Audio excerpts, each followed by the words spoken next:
El Sutra Surangama, 25 medios para la iluminación, sesión 1, parte 1 de 5. Entre maestra y discípulos, impartida en inglés y en chino, el 4 de abril del 2019 en Taiwán, también llamada Formosa.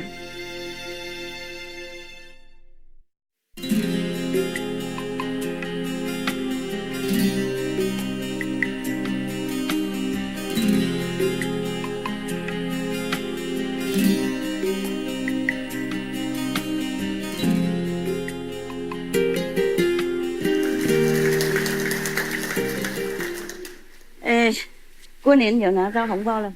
有啊！哎呦，太好了！Quan Yin 红包没有？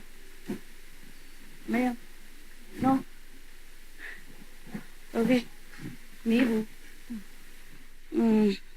我没有，我帐篷什么都没有。I don't have anything. My cake very little thing.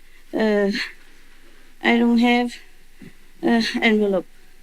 啊，去。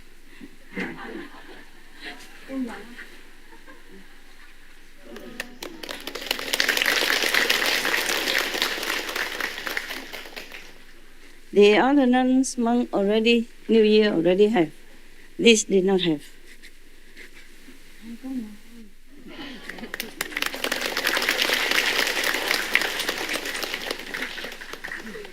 Doesn't matter New Year or not. We can always offer to the monks, yeah? I offer all the time when I see them, not just here. I don't have. 佛保佑 ，OK? There, thank you. 供养，没有多少，不过谁帮助？đem về cho mấy ni sư khác. She already has, I say I have one left extra, so for her to maybe some other nuns or monks need in Vietnam. Vietnam can always use, yeah. Monks and nuns anywhere can always use some money, okay?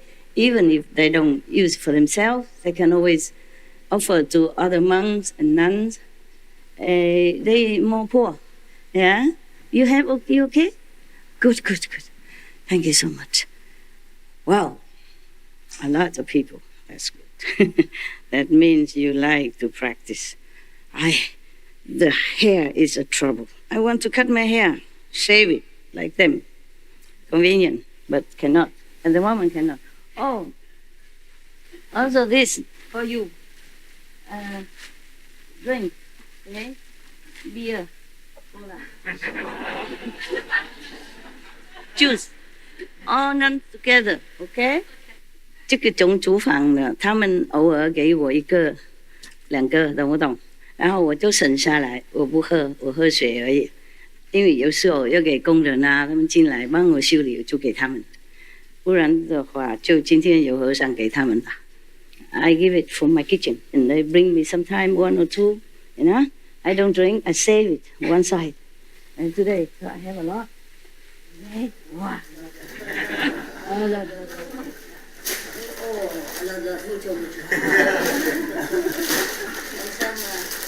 little snacks, okay? And some noodles. You get hungry, okay? Noodle, eat the noodle. Put in the bowl, hot water, okay? In case, oh, my God! I don't have any. 明天 okay? Tomorrow. Together in case. 台湾很会照顾，台湾的和尚很会照顾。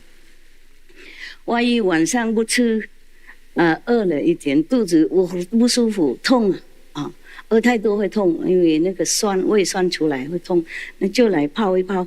也如果不想吃那个面，认为太多，万一晚上不吃，懂不懂？然后饿了就可以泡一泡，喝一喝 ，OK， 给那个肚子那个酸呢融化掉 ，OK， 就这样子了啊。这是我自己本人有一些，本人厨房有时候给，然后我省下来啊。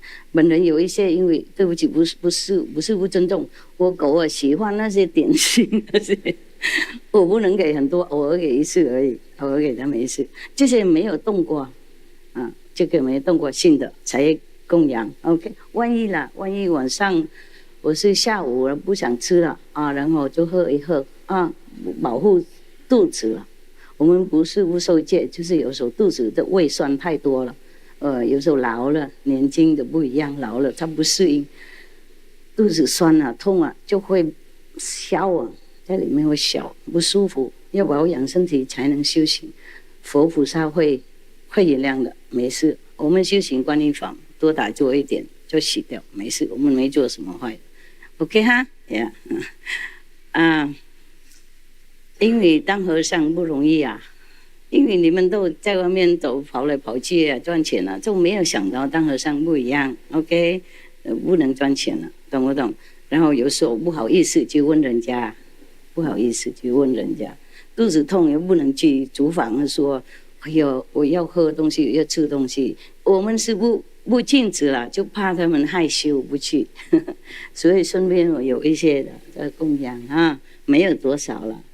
就是我山东没有很多，有什么都带来了。OK， 多谢收容，谢谢。一点点，万一需要的时候啊，放在一个地方，大家和尚都知道啊，需要就来拿一拿。随时都那个机器都有热水嘛，是吗？是。你们都知道哪里有热水吗？如果不知道，就叫他们一起去看，好吗？然后热水泡一泡啊，不然的话喜欢喝热水也是来那边拿喝热水。有时候不舒服不想喝冷水嘛。OK， 我们不是要求，不是刁难了，就是身体嘛，他有时候不听话。OK， 那就不要那么严格。OK， 修行要紧，多打坐，多布施法了。多想那个天上啊。佛上就要紧，不是说吃一点东西就那么很了不起的事情啊。OK， 我们老身体不一样，像我知道我老了不一样，身体他有时候我说业障我不知道了。如果我一个人没有做什么，没人的，好久没有出去看什么同修之人的话，就没有那样这么复杂的，奇怪的都是奇怪的。怪病啊！你说什么？业障干净，你怎么知道？我有经验，啊！看到多人就这样了，对，会被影响，是吧？是，所以一个人修行，一个人这样躲起来修行是最有福报的一个人。Yeah， OK， 梁延庆来了，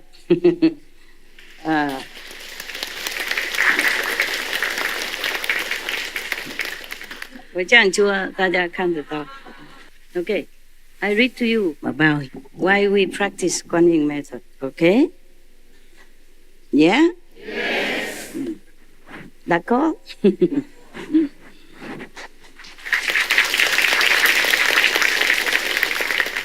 We should really thank the past masters, monks and nuns and scholars who have taken time to record the Buddha's teaching after the master's nirvana, and also for the past and present persons, lay or monks or nuns who have really dedicated themselves, sacrificed their time and precious health or under any difficult situation to translate this so that I can read it to you. And we have to thank them.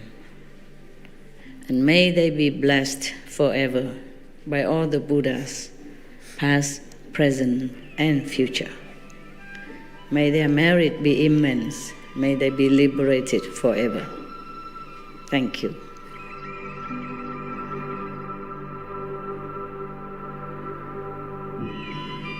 According to Buddhism and the believer and the tradition, when you read sutra and all that, you have to put on incense, flower, and bow to the sutra first and thank all the Buddhas and Bodhisattvas in 10 directions, all respectfully, before you read it, okay? And then you cover the sutra also with silk, or, beautiful cloth, and I just make it more popular. Yeah, more easy, simple. And I apologize to all the Buddha. I say if I done something wrong, according to the tradition, my heart is full of respect. It's just that I cannot always do that. So please, all the sin, whatever I've done wrong, is all on me. At least other people, they hear the names of the Buddha, according to the sutta, they will get benefit. Yes.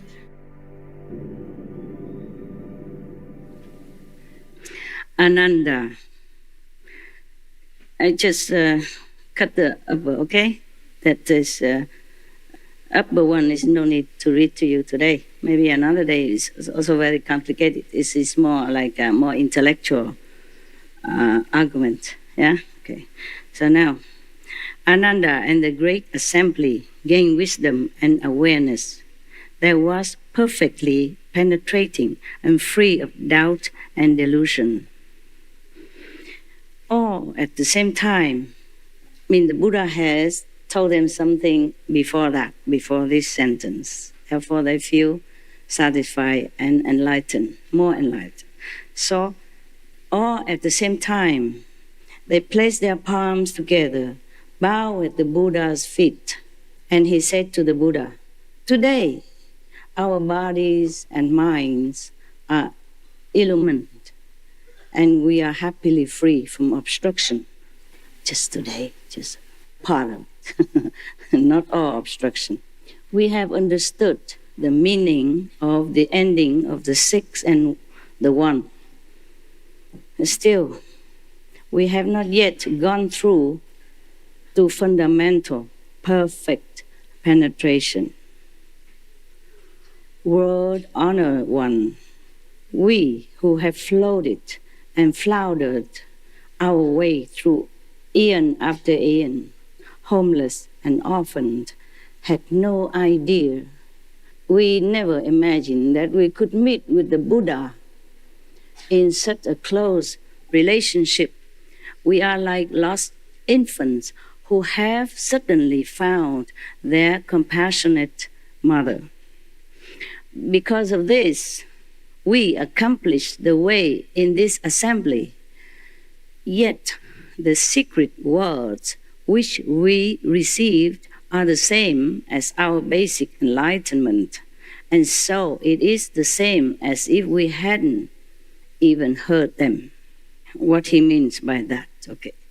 The secret words. Probably the Buddha at that time gave them the 5 holy names, yeah? So it's called the secret words. For us it's secret, so we cannot tell other people, huh? All right. Now, probably that day, the Buddha finally gave them this secret mantra, yeah, and teach them the Quan Yin method. But because at that time, these monks were already under Buddha for a while, and they have somehow benefited from the Buddha's light and enlightenment. Therefore, even when the Buddha gave them the 5 secret words and initiation, they did not feel much different. That's why they say it's the same as if we have been already, feeling or seeing all this time, basic enlightenment. Therefore, it's like as we have not heard them, complaining. We only wish the greatly compassionate one, meaning the Buddha, will bestow upon us the profound secret as the third come one's final instruction. They want more enlightening explanation from the Buddha. After saying this, he prostrated himself, Ananda, withdrew and held himself ready for the secret opportunity as he awaited the Buddha's hidden transmission. He still thinks Buddha still hides something. He's asking for more. Yes. So then, the World Honor One told all those in the assembly who were great bodhisattvas and great arhats. Their outflows extinguished, mean they have no more this all kind of desire or nonsense thinking or anything that is make themselves lowly or obstructed themselves to the great way. I mean, they're already purified, to the absolute. They are arhat, they are bodhisattva, saint, great saint already. That means when they say no outflow, meaning nothing, they all concentrate inside now. They're within themselves. They are not distracted by outer alluring worldly scenery around them or anybody at all. Nothing can pull them outward anymore. So that means no more outflows, no more fault, no more sin, no more karma, no more thinking of anything that is not in the proper spiritual dimension. So no outflows. That's what it means. It's difficult to translate. Of course, they translate it like that, but that's what I understood. So then, the world-honored one, the Buddha, you know already, right? World-honored one, Buddha, yes. The whole world should honor him, not that they do, not that they did, just that they should. Meaning that he's the world most honorable being at that time, and no one else surpassed him. Okay, just like world-class teacher, Buddha. Now, then the world-honored one told all those in the assembly who were great bodhisattvas, means saints, and arhats. Arhat is a little lower than bodhisattva, okay? Just one step lower, like 4 level and then 5th level, okay? Their outflows extinguished. He said thus, all of you bodhisattvas and arhats who are born from within my Dharma and have attained the stage beyond learning, I now ask you, the Buddha asked, when you first brought forth your resolve and became enlightened to the 18 realms, which one of these brought perfect penetration? Through which expedient did you enter samadhi? Okay, the Buddha had taught them different methods, or maybe they have just been enlightened by themselves through their own good karmic spiritually from the past life, or through their sharp faculty in that lifetime, or because the Buddha's blessing. So each one of the monks at that time, Buddha did not teach them immediately the ultimate method. Buddha did not teach them the Quan Yin method until that day, I guess. Maybe that's why he's explaining to them why you have to practice this one now, the Quan Yin method, that day. That's why it come about here now, okay? So the Buddha asked them, the assembly of the monkhood, who always has been following him a long time, or years or months, which method has brought you enlightenment, to begin with. So one by one, they will tell the Buddha now, okay? Yes. Not all Quan Yin method, okay? Actually, when the Buddha was alive, he taught us quite few methods, okay? And when Patanjali, one of the great Indian master, also taught his disciples quite different methods, okay? A lot of them,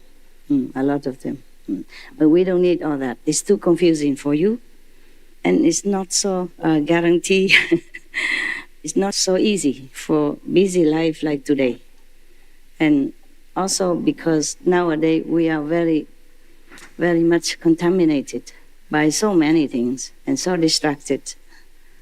Therefore, Quan Yin method is easier for all of you. And at that time, the Buddha will say the same. Okay? Now I will read on and you will know what I'm saying. The Quan Yin method I mentioned sometimes before already, like in Lotus Sutra, Buddha also say that. And other sutra also. And I say also in other religious sutra, they also mention here and there. I just say quickly when I go lecture. But this is a more detail. Okay? One by one. I could tell you what the Buddha already said that. Okay, so I'm going just to read it to you. It's more authoritative from the Buddha. You know, the Buddha, he took 250 plus precepts. He don't tell lie. Okay, it's written black and white. He would not teach you for what? He went out and begged for 1 meal per day. What does he want from you or anybody at that time? So what the Buddha said should be true. Okay, huh? Yeah. All right. Now, one of the bhikkhu, meaning one of the high monk. Bhikkhu is a monk. Bhikkhuni is a nun. Understand that? Bhikkhu is the name, Sanskrit name for fully precepted monk. 200多戒律，250哈，对，250, more or less, maybe some extra or some less, because later on the Buddha said to Ananda, after his nirvana, some monks could relieve some of the small precepts. For example, you don't take a bath more than once every 2 weeks. Well, Buddha said for such a precept you can overlook, because in some area too hot, but also a lot of water is okay. The reason that precept was there when Buddha was there, because they assembled together and so many monks, and at that time we don't have tap. You complain about water here, but you should know, if you live with the Buddha at that time, you probably can drink only every 2-3 days. You can take a bath only every 2 weeks. Too many, you know, and they don't have enough facility. So, of course, bath once every 2 weeks is okay. The Buddha don't know. He didn't even have to give me that precept. I don't have time to take a bath so often. You understand?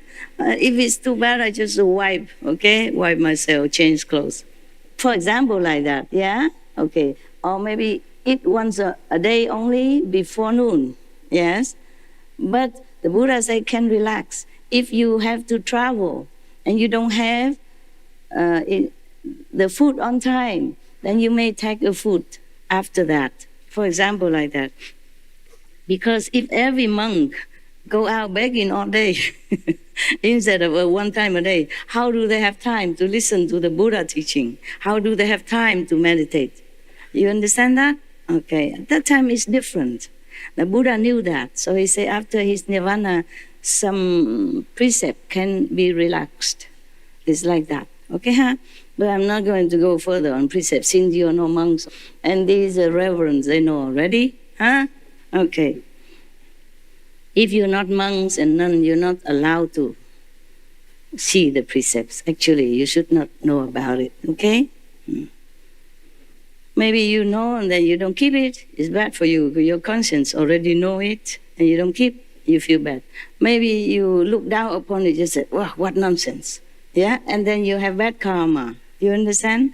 That is why only when you determine to leave home, leave the world in order to be a monk, and then maybe you're worthy to know about it. Then at that time your mind is somehow already fixed on this idea, and then you will just long to know the precept, how to be a monk. You will not think negative or anything.